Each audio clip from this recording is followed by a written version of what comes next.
দু চোখ ভরে যতই ভাবি তোমার হাসি মুখ, মনে পড়ে আমার প্রেমের হারিয়ে যাওয়া সুখ। দু চোখ ভরে যতই ভাবি তোমার হাসি মুখ, মনে পড়ে আমার প্রেমের হারিয়ে যাওয়া সুখ। ও কত স্মৃতি মনে আসে ক্ষণে ক্ষণে, কত স্মৃতি মনে আসে ক্ষণে ক্ষণে, ফিরে পাই তোমার মাঝে তাকে প্রতিদিন। বসে বসে ভাবি আমি সারাদিন, কি করে মিটাবো তোমারে ঋণ। হুম হুম হুম হুম হুম হুম, লা লা লা লা লা, হুম হুম হুম হুম হুম হুম, হো হো হো হো হো। জ্যোৎস্নার আলো, মৃদু বাতাস, ভেসে আসা নানান শব্দ, সাথেই গান, পুরো অসাধারণ অনুভূতি। জীবনের কিছু মুহূর্তগুলোই মিস করি, খুব মিস করি। দিশা জীবনের অন্য এক উপহার আমার, ওর জন্যই এই গান।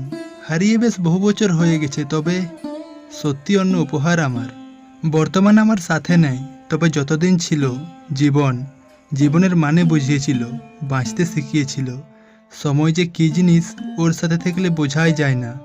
ভালোবাসার মানুষ না চাইতেও অনেক কিছু দেয়, বাঁচার এক আশা দেয়, জীবনের প্রত্যেকটা মুহূর্ত আনন্দ উপভোগ করায়।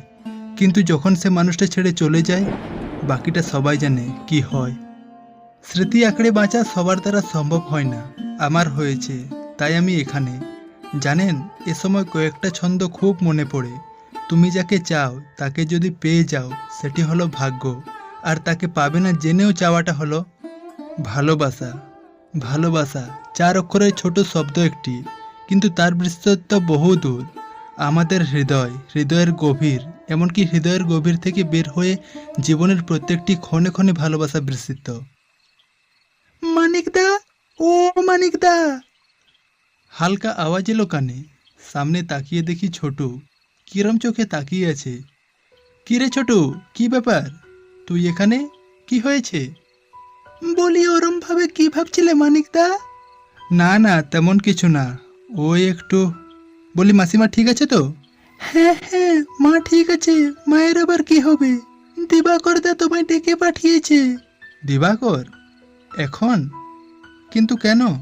তা তো জানি না, যাওয়ার পথে বলল ডেকে দিয়ে যাবি। আশ্চর্য, দিবাকর আমায় এখন ডেকেছে? রাত 10টা বেজে পার হয়ে গেল, এখন আমায় ডেকেছে? প্রতিবারের মতো এবারেও কোনো প্র্যাঙ্ক করছে না তো? দিবাকর যে খুব একটা দুষ্টু ছেলে নয়, তা আমার চেয়ে ভালো কেউ জানে না। ওর সব খুনসুটি আমার জানা। অবশ্য বাড়ি যে অনেকটা দূর তা কিন্তু নয়, খানিকটা পথ গেলেই ওর বাড়ি। যাই দেখি কি বলছে। পথ আমার চেনা, পরিবেশ আমার চেনা, রাস্তার খুঁটিনাটিও আমার চেনা, পোস্ট লাইটের ওই আলোগুলোর বদমাইশি আমি জানি। জানতাম এ সময় এদেরই আওয়াজ শোনা যাবে, এই আমি জানতাম। তবে আজ মনে হয় একটু দেরি করেছে, নইলে এতক্ষণে এরা শুরু হয়ে যায়।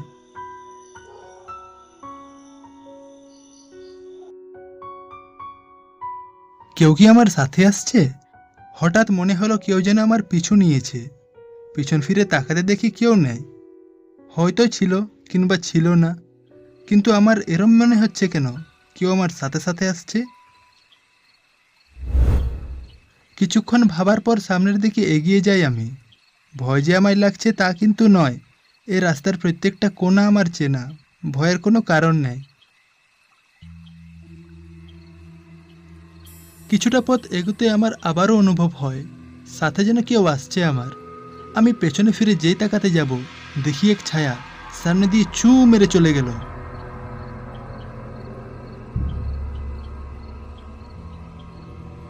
আরে, ওটা কি ছিল? ছায়া? না না, ছায়া কি করে হয়?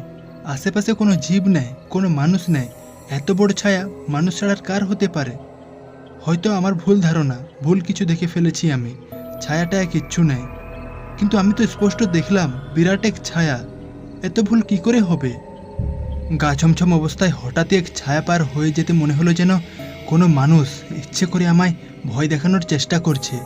কিন্তু এই অবান্তর কাণ্ড কারখানাগুলি কে করবে? কে আমায় ভয় দেখানোর চেষ্টা করবে? কোনো কিছুর পরোয়া না করে আমি আবারও সামনের দিকে এগিয়ে যাই।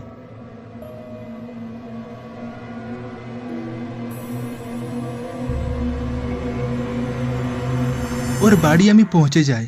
পৌঁছে দেখলাম পালঙ্কের উপর বসে দিবাকর কিরম যেন মায়ার চোখে চাঁদকে দেখিয়ে আছে। এরম দৃশ্য, এরম রূপ আমি আজ পর্যন্ত দেখিনি দিবাকরের। একটু হেঁয়ালি গলায় বলে উঠি, এ কি দিবাকর, এ তোর কি রূপ? ওই তো মানিক এসে গেছে, আয় আয় বস বস। হ্যাঁ, কিন্তু এ তোর কি হাল, কি অবস্থা করে রেখেছিস নিজের? কেন, কি হয়েছে? আমায় এরম হালে আগে দেখিসনি বুঝি? সত্যি বলতে একদম না। তোকে এরম পালঙ্কের উপরে চাঁদকে মায়ের চোখে দেখে মৃদু হাসি দেওয়া আমি দৃশ্য কোনোদিন দেখিনি। এতে আশ্চর্যের কি আছে? পরিবর্তন সংসারের নিয়ম, সব পরিবর্তন হতে পারলে আমি কেন নয়? তা তো নিশ্চয়, তা তো নিশ্চয়। বেশ, আমায় ডেকেছিস কেন বল? ডেকেছি? তোকে আমি ডেকেছি? ও হ্যাঁ হ্যাঁ হ্যাঁ, তোকে আমিই ডেকেছি, আমি ডেকেছি। কি আজব লোক রে ভাই, নিজেই ডেকে আবার নিজেই ভুলে যাচ্ছিস।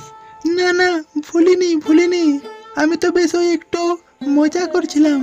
হ্যাঁ, মজা করা হয়ে গিয়েছে তো বল, কি কারণে আমায় ডেকেছিস? অনেক ইচ্ছে হলো তোকে একখান গল্প শোনায়, তাই ডেকে পাঠিয়েছি। কি কি কি বললি? গল্প? তুই আমায় গল্প শোনাতে চাস?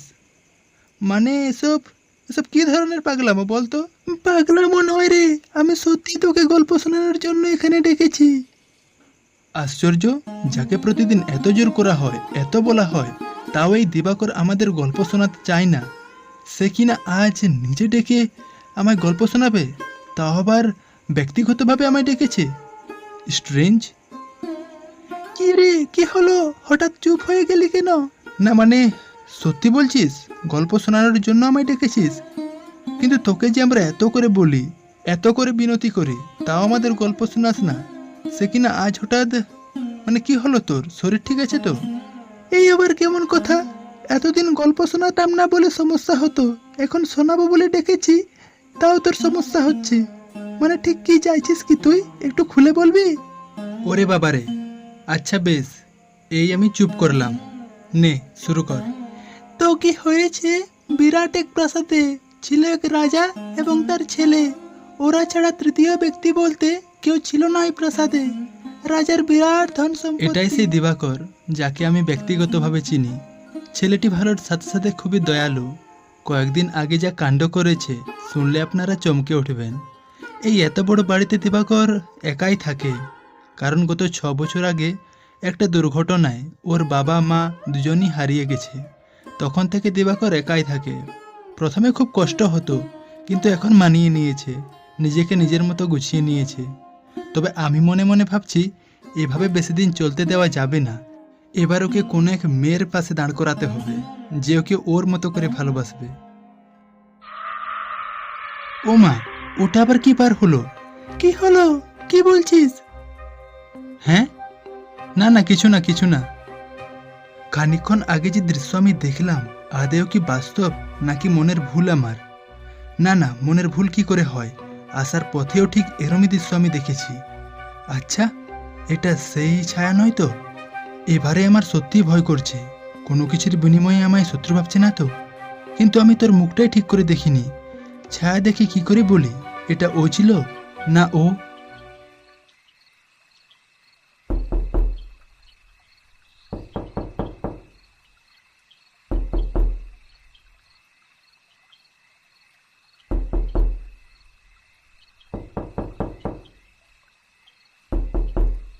ওহো, এখন আবার কে এলো? মানিক, তুই এখানেই বস, আমি দেখি আসি কে এলো।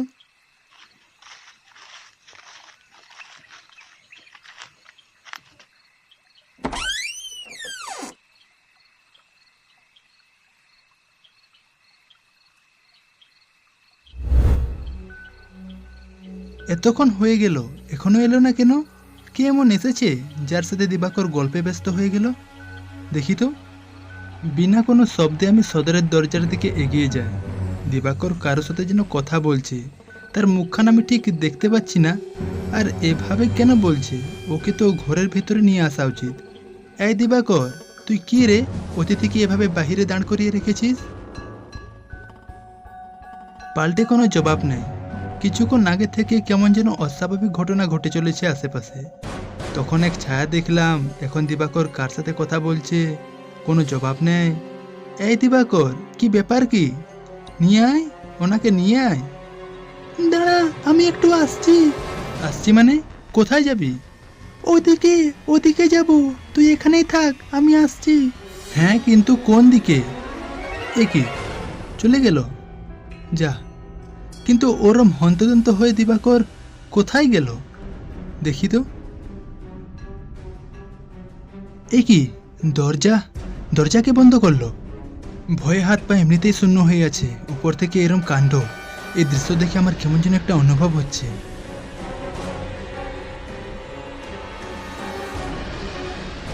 হঠাৎ এক ছায়া দেখতে পাই সামনে, গা শিউরে ওঠে। আরে, এটা তো সেই ছায়া যাকে আমি রাস্তার মধ্যে দেখেছি। কিন্তু এই ছায়া এখানে কি করে? আর দরজা বন্ধ থাকাকালীন ছায়া প্রবেশ করলো কিভাবে? কে কে কে কে তুমি? আমায় এভাবে ভয় দেখাচ্ছ কেন? আমি পিছিয়ে ওই তক্তপোষের কাছে চলে আসি, যেখানে দিবাকর বসেছিল। পিছনে ফিরে তাকাতে দেখলাম জানালার ওপার দিয়ে কেউ যেন আমায় তাকিয়ে আছে। মুখখান ঠিক করে দেখতে পাচ্ছি না, তবে তবে ওর চোখ দুটো কিছুতেই স্বাভাবিক নয়। মার, মার ওকে, মেরে ফেল ওকে, কিচ্ছু রাখিস না, এমনভাবে মার যেন কিছু থাকে না। ওর এই কথা শুনে আমি স্তব্ধ হয়ে গেলাম। কি বলছি ও? মেরে ফেলবে? এ কি বলছো তুমি? মেরে ফেলবে? কিন্তু আমি তোমার কি ক্ষতি করেছি যে আমায় মেরে ফেলবে? ক্ষতি? এই ছায়া, হাঁ করে কি দেখছিস? কথা কানে যায়নি? মার, মেরে ফেল ওকে। এসব কি? কেন? কার ছায়া? আমি কিছুই বুঝতে পারছি না। শরীরের সব জোর লাগিয়ে ওখান থেকে পালানোর চেষ্টা করি। পালিয়ে অনেকটা দূর চলে আসি। প্রাণ ভরে শ্বাস নেওয়ার পর চোখ খুলে দেখি, আরে, এটা তো অন্যদিকে চলে এসেছি। আমার বাড়ি পশ্চিমে, আমি উত্তর দিকে চলে এসেছি। এ কি মানে, তুই এখানে? বাড়ি থেকে কেন বেরোলি? আরে তুই যা। এ কি, বাড়ি থেকে কেন বেরোলি? হঠাৎ এই প্রশ্ন কেন? অস্বাভাবিক ঘটনার সময় দিবাকরের এরম উদ্ভর প্রশ্ন আমি কিছুতেই বুঝতে পারলাম না। হঠাৎই সেই ছায়া দিবাকরের পিছনে লক্ষ্য করলাম আমি। ওকে যেই বলতে যাব, ওর চোখ দুটোই পরিবর্তন লক্ষ্য করলাম আমি। এই পরিবর্তন দেখে আমার ষষ্ঠ ইন্দ্রিয় কেঁপে উঠল। এসব কি হচ্ছে? দিবাকর, আমার ভীষণ ভয় করছে। দিবাকর, দিবাকর, দিবাকর। চোখের সামনে একাকার শূন্যতা, হাত পার সাথে পুরো শরীর মাটিতে পড়ে গেল। দিবাকর।